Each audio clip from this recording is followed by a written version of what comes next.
Hello, everyone. We are back. I hope you had a wonderful holiday.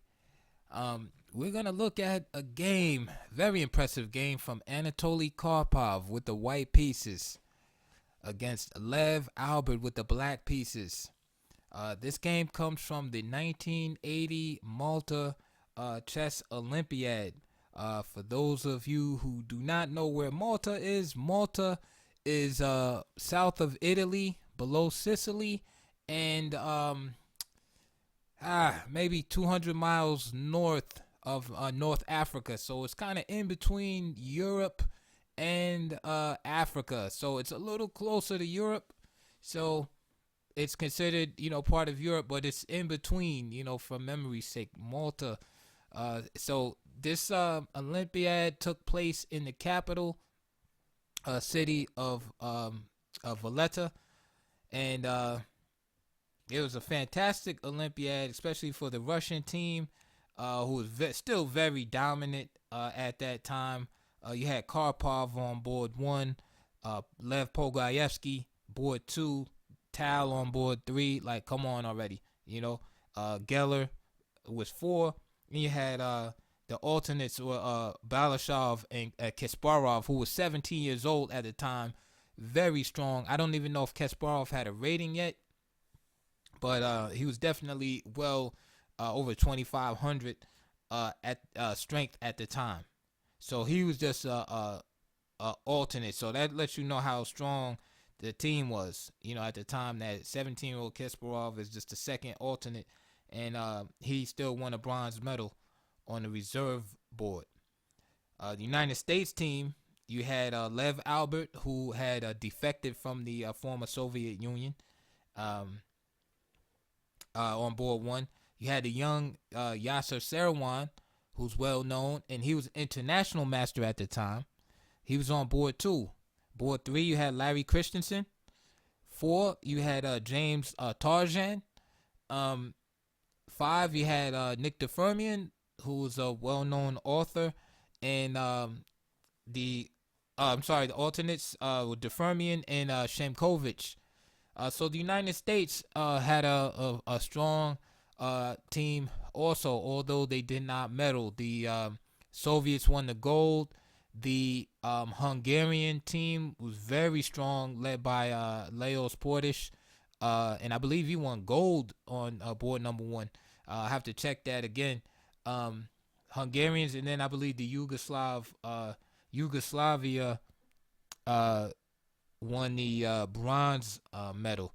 So these two met on board one in round 11. Anatoly Karpov, the young world champion at the time, at the peak of his powers, going against the Russian emigre Lev Alburt, who is known as an Alekhine defense specialist. This is pretty much all this guy played against E4 with the black pieces. So it's always interesting to see games from a guy when he specializes in a certain system that might not be an opening that is played frequently at the top levels, but you find these guys that will stick to these openings that aren't really supposed to be that good, but there's always a strong master who will take a liking to it and put a lot of energy into studying it.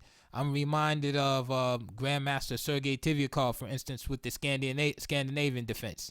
He's like one of the few grandmasters in the world that actually dedicate a large number of games playing the Scandinavian defenses. I think of Wrublewski playing the Queen's Gambit accepted, although it has a little bit better reputation. But again, if you want to find a lot of good instructive games in Alekhine defense, look at Lev Alburt's games. I mean, he spent a lot of years studying this, and it would definitely be beneficial for your chess improvement, especially if you're interested in playing this game. So here we have it. What would Karpov do? He plays e5, main line, knight d5. And let me say, if you don't play e5 against the Alekhine defense, then basically black is equalized. I mean, a lot of guys will play knight c3, d3, or like this offbeat stuff. If you're not you're not advancing that pawn to e5. Black will equalize. A strong player is going to equalize. So in all the strong master games, most of the time you're going to see this pawn go to e5. Knight d5, d4. Now d6. This is black's main objective, is to tear down the center before white can support it with the pieces. Knight f3. And what do I mean by that? Well, let's give black another move. If black can move again, he would play d takes e5 here. D takes e5, and he has what he wants, which is this pawn that's kind of stuck out here by itself a little bit. And he would continue to attack this pawn. Again, this is just an example where I gave black an extra move. Knight f3, bishop g4, and you can see the pressure building up against this pawn. This is what black wants. Queen d7, knight c3, castles. Let's say knight takes. Again, this is just a sample line. And let's say bishop e3, for example, and then simply bishop takes f3, bishop takes f3, and the pawn would fall. That's exactly what black would love to have happen. It's black's idea. Of course, white gets to move, and white played knight f3. So now here, Lev Alburt played older line that it's still playable, but you know, again, some of these lines have ran into trouble, especially over the last 20 years with the rising strength of computer engines. So the Alekhines defense, like many of these defenses has fallen under the scrutiny of intense computer analysis. So this is one of those lines that is playable, but you don't really see it played too much nowadays. More you will see black go for the immediate d takes e5 here. And again, this would be good for black. D takes e5, and then usually black will start attacking this pawn immediately with these type of moves. So what you'll see is not d takes, but you'll see knight takes e5. All right, with white is securing the space advantage, right, and then already preparing to play c4 here. The reason why knight takes e5 is effective is because it is hard for black to rid himself of this knight, right, without creating problems in the position. Knight d7 is well known, and black can run into a whole lot of difficulties after knight takes f7. There's some famous games in the Tal Larson match. I believe it was 1968. They played also in 1965. I don't remember exactly which match it was, but in one of those matches, Tal had the black pieces and played this line against Larson, and or it might have been colors reversed. Man, I have to. My memory is fading here. I have to look it up, but it's definitely Tal and Larson, and this line was played.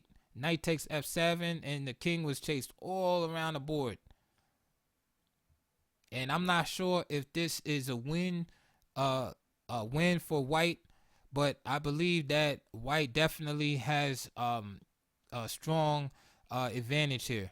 I don't know if it's a forced win, but I believe white is definitely better, and I believe this is the modern consensus on this line. And this is why you absolutely never see this. It has the feeling of almost like a fried liver attack, as white has temporarily sacrificed a piece, but the king is super exposed here. All right, so the move that black would love to play is a move like knight d7 and possibly just drive the knight away. But this move, knight takes f7, is very strong, and this is one of the reasons, the main reasons why you don't see that. This move right here, f4, which is a move like a lot of rookies will play, is nothing for black to worry about. Black just continues his development. He just plays c6, for example. He'll play even e6, and then, you know, I'll give you an example here. Let's say e6, and bishop e2, and then you can just take. and it's not really that much to worry about after a move like c5. Again, you get back to work on the old center there. So what you'll normally see at the knight takes e5 is you will see not knight d7, but you will see a grandmaster level moves like c6, which is a respectable continuation. You also see g6, the Alburt variation, and you also see bishop f5, which I believe I've seen in some Magnus Carlsen games. Each one has their pros and cons to them. All right. Again, like I said, this is these lines in the Alekhine again have been scrutinized heavily by engines, and it's it's hard to find absolute equality for black, and I think this is what keeps grandmasters away from this, especially when it comes to classical games. Maybe in rapid games you'll see it a little bit more often, and in blitz, of course, but not so much in classical settings.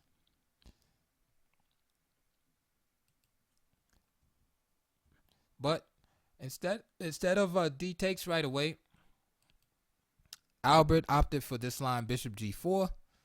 The same idea of tearing down the center. Bishop e2 by Karpov. Knight c6, putting more pressure on this complex here. Now, of course, black would love to try to just outright win the pawn, but he can't. So he has to be content with just creating enough pressure to force white to give up his his central pawn here.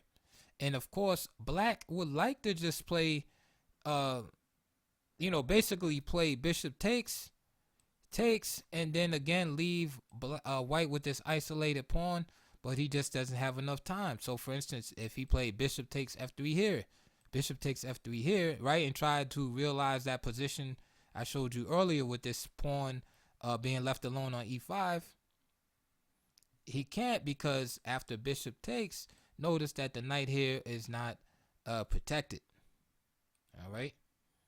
And if he tried to take anyway, and let's say d takes e5, right, because after all, now the queen is protecting, then c4, very strong move. And notice that this pawn is not protected. You got to put the knight somewhere. And black is already lost. All right, so chess, of course, is a game,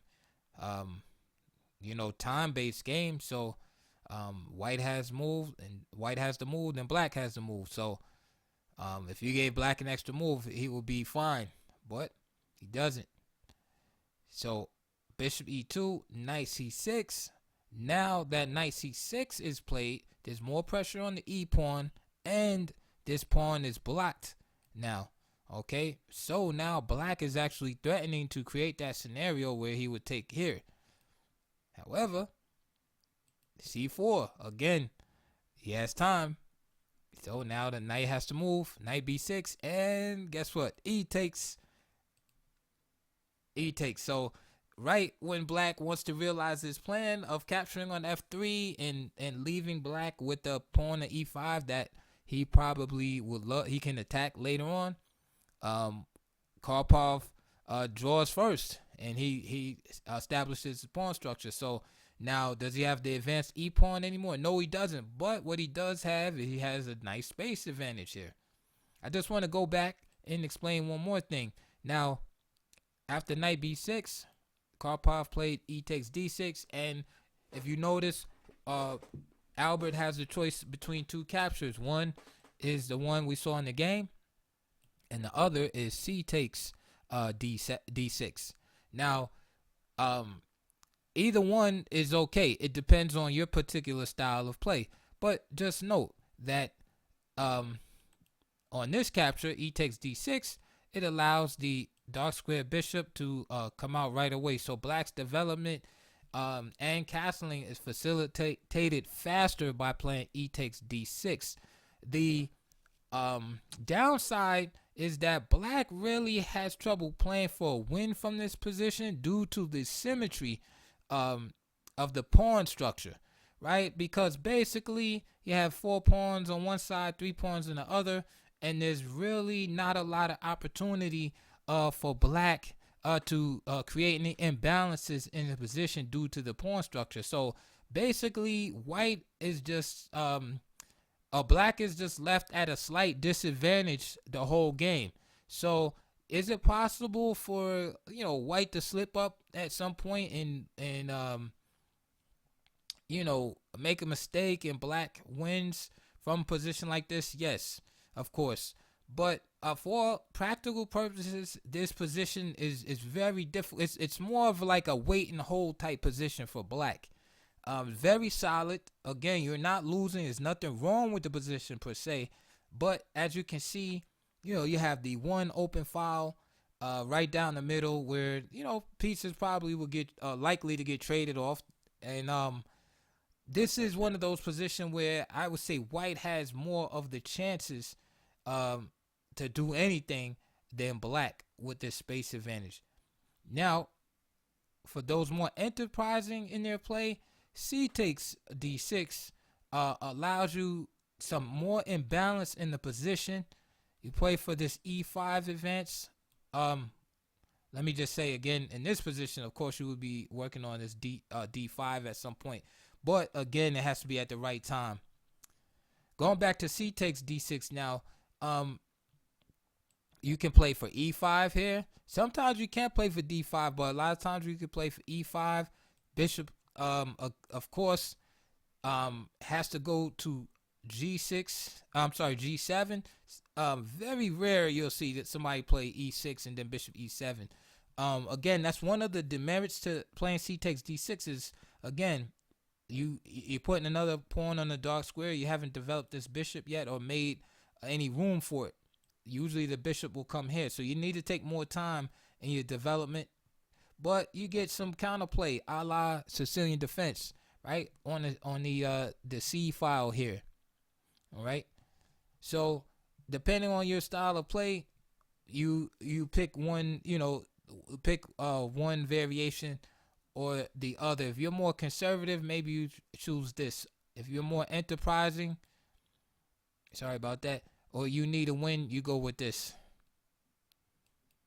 Now, interesting enough, Albert winds up finding an exciting continuation. I'm not sure how good it was, but the idea was, but he finds a way to whip up some excitement in this symmetrical position. Karpov plays D5 immediately, and I like that, how he just sets the, he basically sets the pawn structure. This is a long-term advantage for white. He could have just castled here, of course, but I like that he defines the pawn structure right away.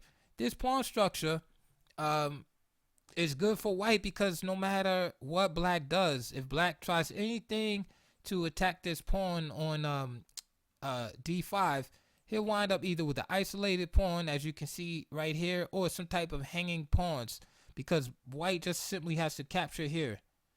All right, and I'm not saying that black will be lost, but again, the imbalance would then favor white easily, right? He would just merely have some targets, more targets to go after. So basically, black has to accept the space disadvantage or be faced with pawn weakness. So that's a dilemma there. And the idea of presenting dilemmas to your opponent is something that you'll see crop up several times in this game, and hopefully I can explain them well enough to point them out to you and give you an insight on Karpov's style here.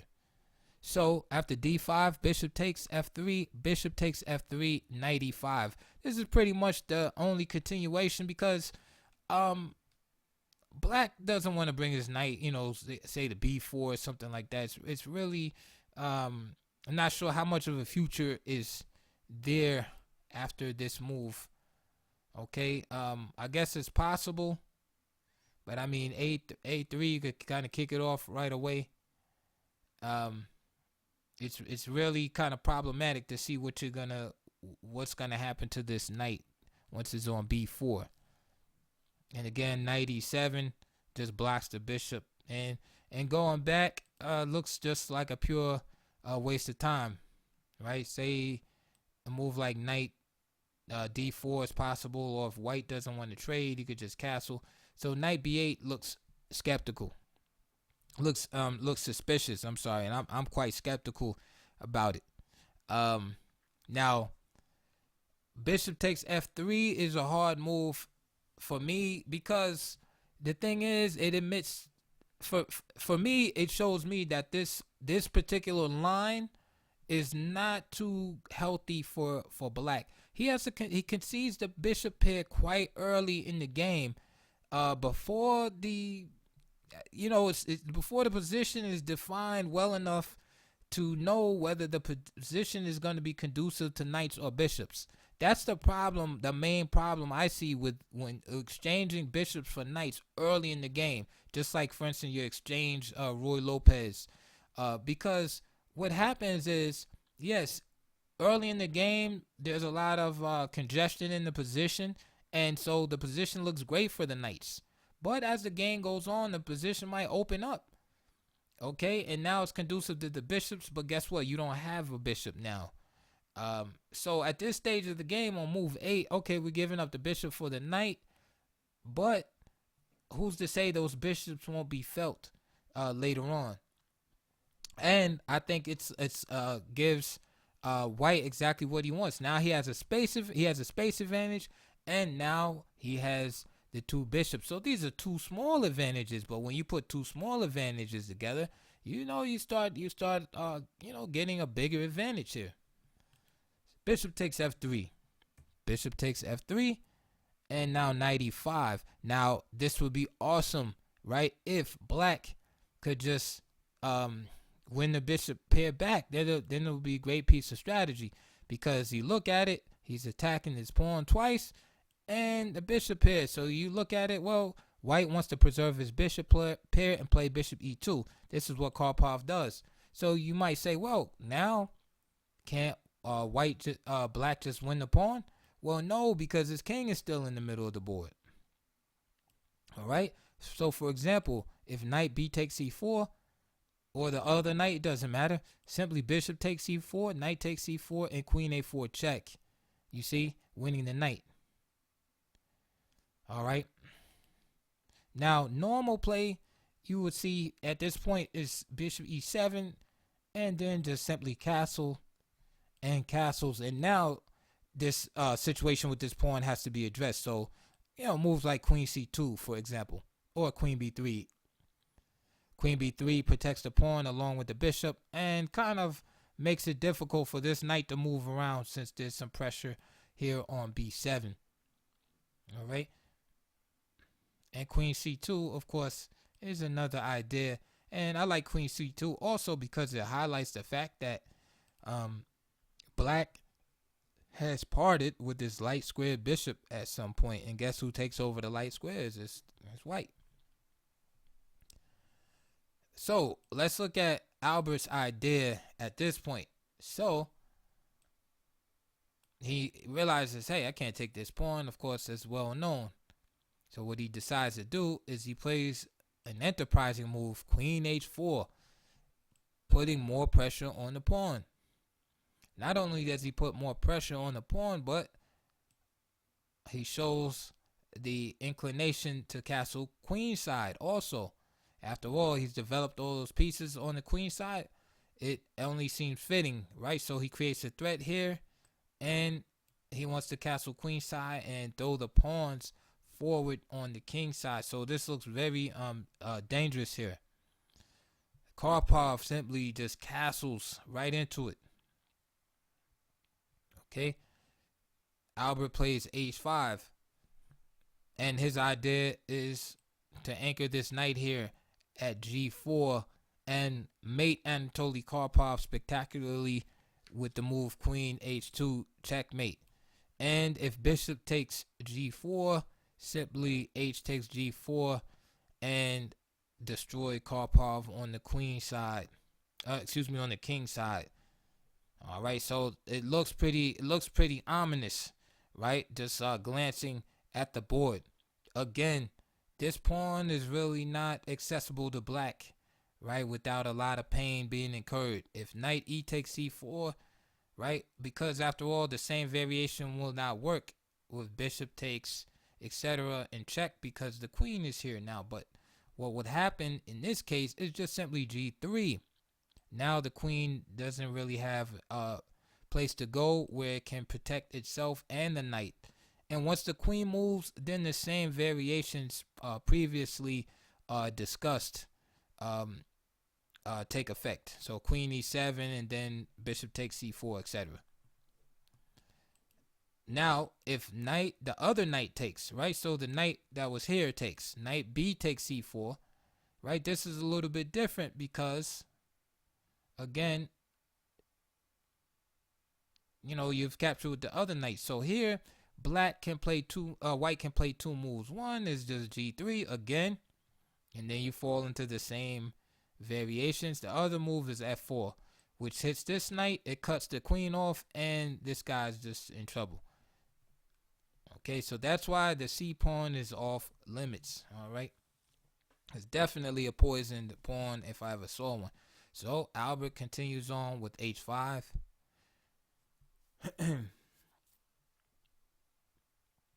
And knight d2 from Karpov. This to me kind of refutes the entire idea of queen h4. I mean, I might be exaggerating a little bit, but that knight is a problem. As we can all see, it wants to go to f3. Now, right now, as long as the knight is sitting on e5 for Albert, he doesn't really have to worry about that. Okay, but it does kind of cross this idea of bringing the knight to g4, because as soon as the knight comes to g4, the knight is coming to f3. All right, so it's kind of like a weird thing going on right now, because the knight is blocking this bishop here on c1, but it's keeping an eye on the activities of this knight on e5. So let's see how the game continued. Albert played g6. Okay, so now he's going to bring this bishop in somehow. I felt kind of funny about this move. I was thinking he should just castle. The problem is again, he doesn't really have the time that he needs to execute his plan, because after castling, just f4. This forces his hand. This is the problem that black has with this line, is he is not really able to get in this queenside attack. Now, if you know anything about opposite wing opposite wing attacks, the initiative is the most important. If one side has their attack slowed down or crippled for any reason, the other side is able to immediately obtain the initiative many times and win the game. This is why material becomes less relevant when you have these opposite wing situations. You'll see pawn sacrifices, exchange sacrifices, right? Because it's all about who gets to the king first. It's all about the initiative. That's why the Sicilian defense is so exciting, especially when the players both castle on opposite wings, right? Because you see the rook takes c3 sacrifice, and pawns being thrown up the board, right? h4, h5, etc., etc., right? Because the initiative becomes of paramount importance. So it's the same thing here. If black is conducting this king side attack and somehow he gets stalled where he can't move, move his pawns any further or open up the position, that kind of leaves him as a sitting duck to Karpov on the opposite side of the board. So with that in mind, let's see some more continuation of the game. So for instance, again in this variation, castles queen side, f4, knight g4, and then knight f3, as I said, and then the queen just has to simply get on out. So black doesn't want to deal with that. The other variation that I thought of, because as I looked at this game, I was thinking like, man, what could black have done besides g6? You know, g6 seems like I don't know. It just seemed like a little slow, right? And like he's taking a break. Like he just needs to do something. So I was thinking like, man, there had to be something a little more useful here. So I was looking at castles, of course, queenside, but then I saw f4. Bishop e7 is also met by f4. So I looked at g5. G5 is the only move I can see that stops f4. But then the problem is the queen might come under a little, maybe after g3, queen might come under a little difficulties here. Say g3, queen h3 here.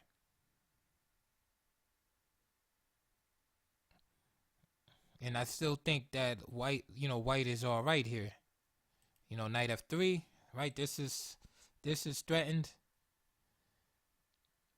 And then black is pretty much forced to play a move like f6 here to defend, right? To stop this idea too.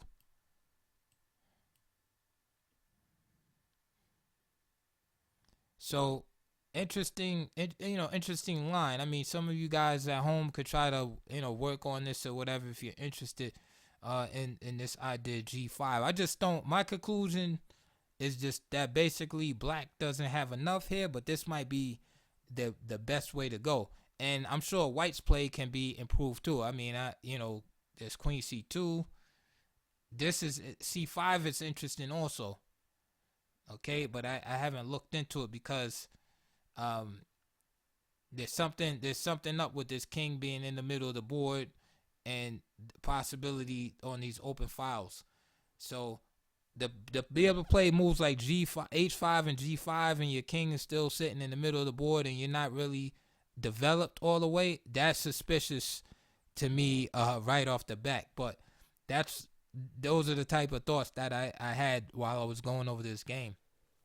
Without engine, of course. So, knight d2, g6 was played. And, of course, g6, I mean, Karpov can play what he wants here, and he just played f4. To me, that's like the logical move. It forces black's hand, and it allows white to move this knight out of the way of this bishop.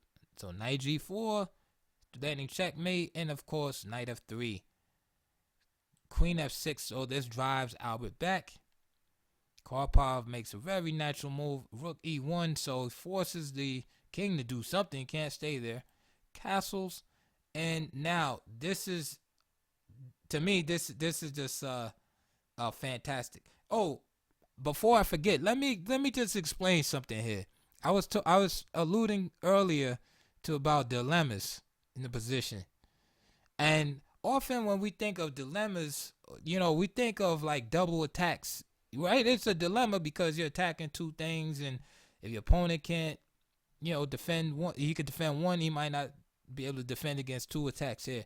This is a good example of a positional dilemma here, is that when Karpov plays this move f4, right, the obvious move, right, the first part of the dilemma is that he's just attacking the knight on e5, which is fantastic. Like he's getting rid of the strong piece right here, right? But he's also doing something very important in the position, and that is he's crippling the attack of black on the queen side. So by having this pawn here in f4, it stops this whole flow, right? Black would have to sacrifice everything to open up the king side to attack. So moving on, right? And he drives back the black attack. He slows everything down over here. So now rook e1, castles, and now you're gonna see another use of the dilemma here. So a4, okay? There's two parts. There's A and B. So the first idea is, of course, just a5, and of course you want to maybe open lines here, a6 eventually, and you would love to open lines against the king. That's part one. Obviously, in your calculations, you know that a move like a5 is a possibility to just stop that. So if you're just operating on one move tactics, you'll be disappointed because you'll make a threat, the opponent will stop it, and now then you'll be looking for something else. What Karpov is doing here is he's making sure there is no way to stop it. You might stop one half of the dilemma, but you can't stop the other half. What's the other half of a4? Can you think of that? The other half of the dilemma behind a4 is that by pushing this pawn to a4, it creates the possibility of a rook lift to a3. You see, so he's not just doing it just to knock this knight out the way and say open up lines. Yeah, if white is allowed to do that, he's going to do that. He's going to blow black off the board. But black is also a grandmaster, so he's not going to allow that. So by creating dilemmas in the position, you're basically forcing the game in your favor, right? Because the laws of chess only permit one side to move, one move at a time. So if you provide a problem which requires 2 or 3 moves, your opponent only has one move, so he has to pick the worst problem, the most pressing problem to solve. So here, the most pressing problem for Albert is he wants to keep his knight there, right? He doesn't want to get overran on the queen side. So by doing that, he plays a5. Now, what does a5 do? That gives white something else, right? Another weakness to focus on. So you see queen d2. There's no way to protect this pawn. Bishop g7.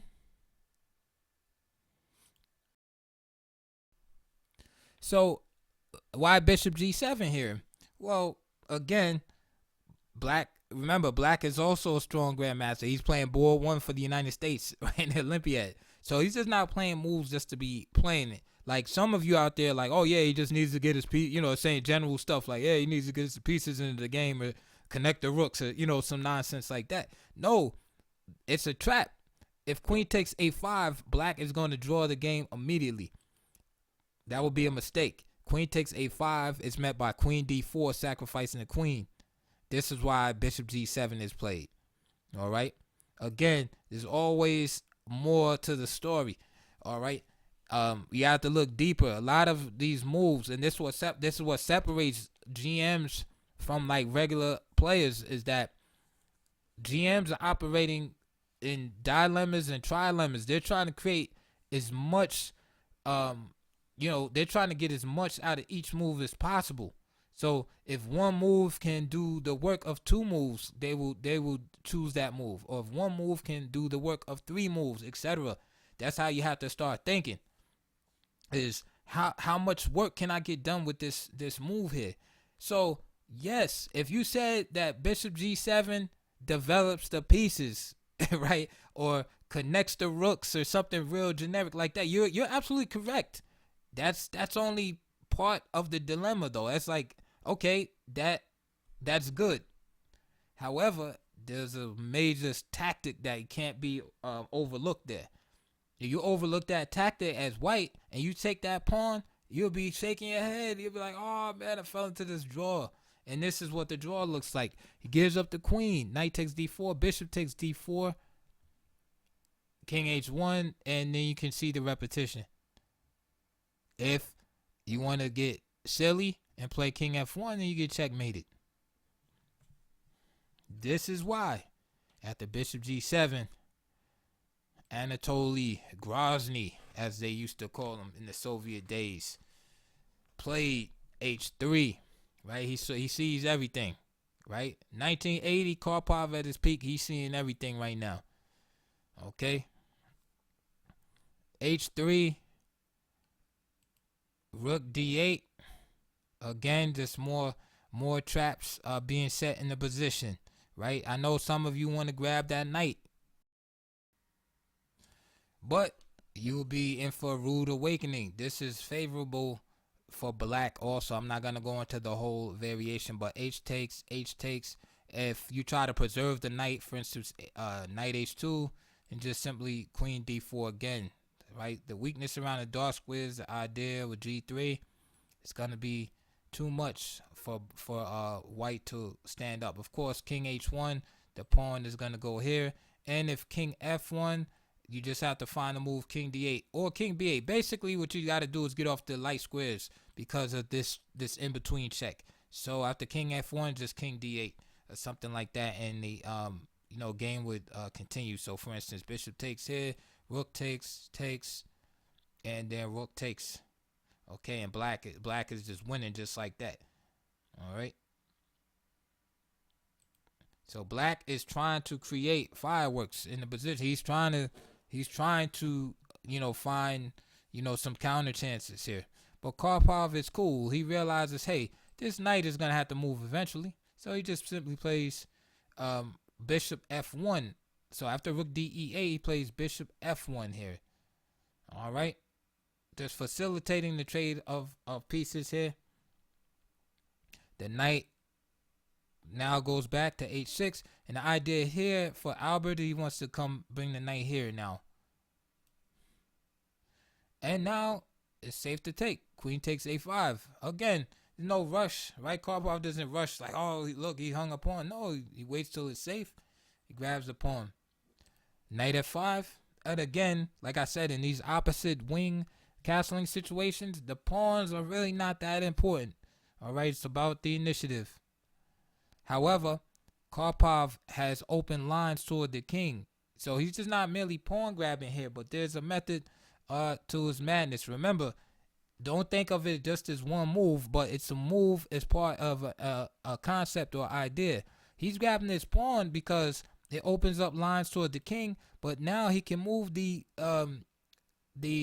queen out of the way, and now he can continue to push this pawn, which will continue, of course, to open lines, more lines against the king. So it's not just about pawn grabbing, but it's part of the strategic whole of attacking the king. Rook D1, he gives up the file, right? It's a good move to give up the file here because, again, after the queen moves, black will probably play rook here and then take over the file himself after either knight E1, or if queen comes back, then the queen is exposed himself. So for instance, let's say Rook A3 at this point. Then, sorry about that. Then Rook takes E1, and of course we always got to do that. Knight takes E1 first. Queen D4. This is better. Better for black here. All right. Therefore, Queen takes E1 is the only move that will work. But again, this provides a little bit of counterplay for black, as he can try to start exploiting these dark squares. He's threatening the doubling of these pawns here.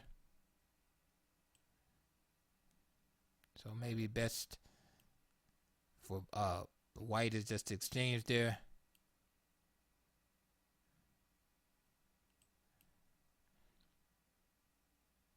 And then, of course, preparing to bring the rook over. So although white is still in the driver's seat, counterplay is one thing that Karpov did not like to allow in his games. He tried to keep the game as straightforward as possible. Right? He did not like to play like wild positions. So going back, knight F5, he just simply gives up the file. He says, go ahead, take it. And the thing is black is not really able to do anything on this file per se. Not able to really create a lot of drama on this file.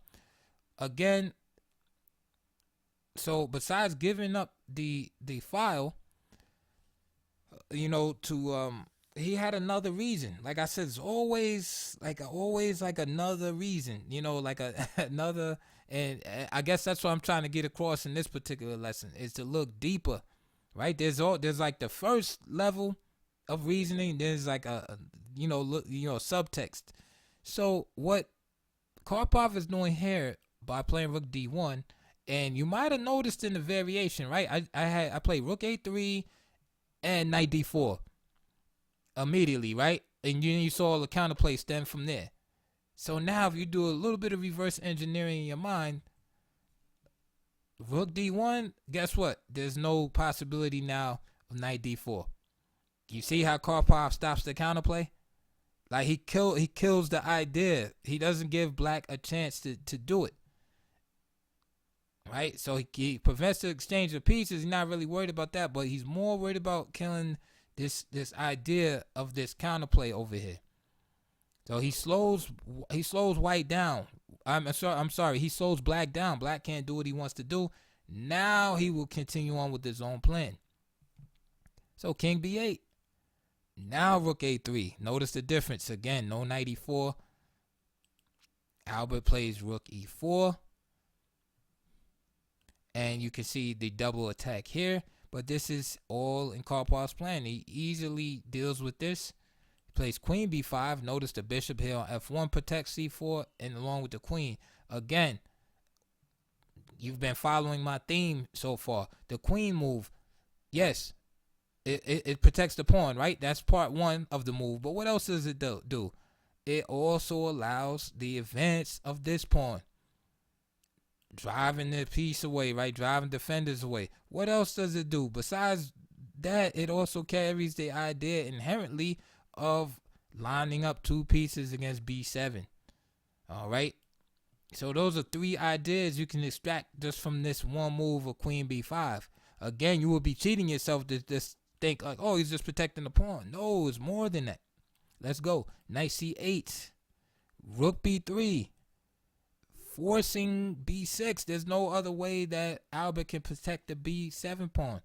b6. And guess what? It falls right in the Karpov. It's almost like the game is just playing itself at this point. a5. Queen e7. Right now, Albert's just trying to keep from getting mated. Karpov plays queen a6. Now, he could have played queen c6. Right? It's understandable. He also could have, just opened the position. I think he was trying to avoid queen trade at this point. Although he would have been superior in the endgame also. Right? He's trying to avoid this. He plays queen a6. Rook e8. So doesn't that look impressive, right? If you're just walking by the chessboard and you glance and see, wow, look at that. The rooks and queen are lined up on the e file. All right.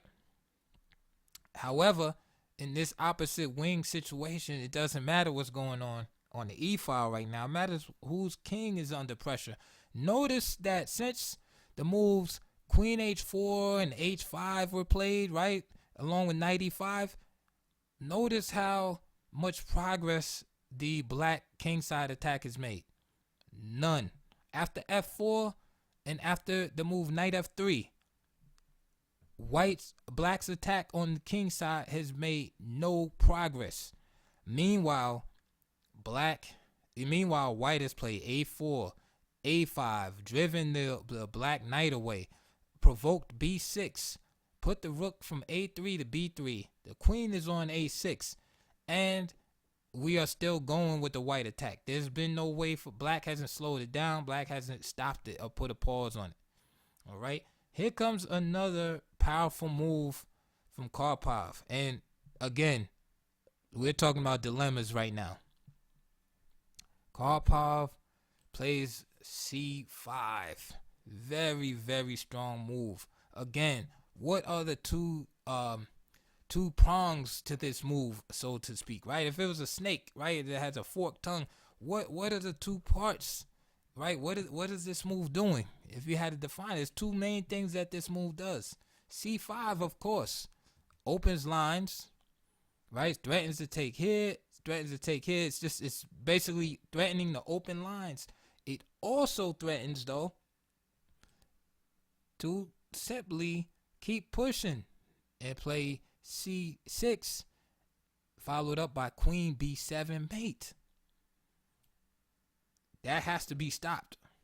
So it's a forced situation. It either has to be stopped by exchanging, with black playing, say, like d takes c5, or black has to play a move like c6, which is just like suicide. Okay, so that move is very, very, very strong. Okay, so there's really no adequate way of stopping the move in air quotes. And so I put it in quotes because basically, white is winning here. Black is totally busted. So there's no real way to stop it. I mean, you're just taking on damage now. However, this move still has two purposes. One, again, the opening of lines, right? With here, because it must be captured. That must take place. That's what happened in the game because this is a major threat.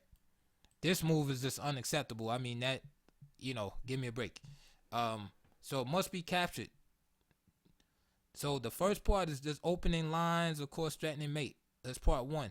The second is to release this bishop to b5 here, right? Threatening this rook and threatening to settle here on c6. D takes c5, bishop b5, and now c6 is provoked. Right? How are you gonna stop? How are you gonna stop this mating idea? The only thing you could do is check, say bishop d4 or something like that. More weakness provoked. Bishop takes c6, and now you can see Karpov just simply looking at that down the road. But first, bishop d4 is played. Give me that. Knight takes d4. Knight takes d4. Now a takes b6. Notice how the pawn covers the c7 escape square. It also covers the a7 square, so the queen, really can't just come there. So how's Albert gonna deal with this threat here? Well, he just plays knight f3 check. Rook takes f3, and rook e1. And rook takes e1 and resigns, as there is really no threat there. I mean, listen, before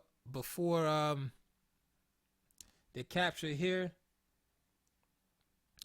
queen a7 could have been played here, and queen takes a7, and then just like a terrible endgame for Albert here. So Albert just decided to go out on his shield.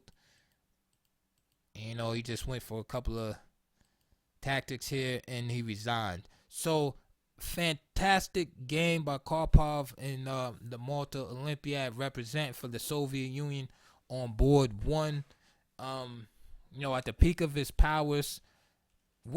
I don't know what to say. I'm like so excited. It's an old game, but this game just gets me so hyped because just to see the excellence on display from Karpov, right? And just the ideas being coming to life for me. Like as I look at it, it took me a long time to I think if I was like 15, 1600, I couldn't have appreciated the game like I do now, right? After playing, chess for so long. And I've looked at this game several times over the years. It's an excellent game. And again, if I have anything that I want you to take from this game, it's the idea of looking to create dilemmas and trilemmas, and basically as many lemmas as you can in the position. The more ideas associated with the move, it's like the better, right? It's kind of like your opponent is say you're like a professional juggler, and your opponent you're competing against somebody. They're juggling 3 balls, and then they might be juggling those 3 balls pretty good, but now you throw something else in there, then everything falls apart. And that's what it's like. When you create dilemmas and trilemmas for your opponent, yeah, they can stop you. When you do a simple one move attack, yes, they can stop that. They can meet that. But when your moves start having 2 and 3 ideas connected to it, and you're coming at your opponent consistently with 2 and 3 ideas attached to every move, they might be able to hang for a little while, but eventually they're going to crack. And as you saw with Karpov, there were different points in the game. Okay, F4, right? Different, there's more than one idea attached to the move. A4, right? Remember A4 with the idea of opening lines, the rook lift, etc. Right? More than one idea attached. The mighty C5 at the end. Again, just constantly facing, causing your opponent to have to deal with this pressure in the position of dealing with 2 and 3 threats per move, right? And again, another thing I want to point out is that it's not always like direct threats, like you're checkmating or you're gonna do a fork. No, these are like positional ideas, right? You're trying to accomplish as many feats as possible, many things in position as possible with that one move. And to me, Karpov in his heyday was a master at doing that. So I hope you enjoyed that game. Please do all the stuff that everybody else asks you to do. Like, subscribe. Please donate to my channel in the links below. I also provided DVDs down there. There'll be some stuff related to Alekhine defense. If you're interested in learning that defense, there's a DVDs. Please check my channel. I have like 500 or something videos on there. I know you're gonna be like, oh man, this stuff, good stuff. I never heard of you before, and it's maybe I haven't promoted the channel good enough, but believe me, the material is top notch material. You'll see by going over yourself. There's some like obscure stuff. I mean, anything you want to know, whether it's end games, openings, middle games.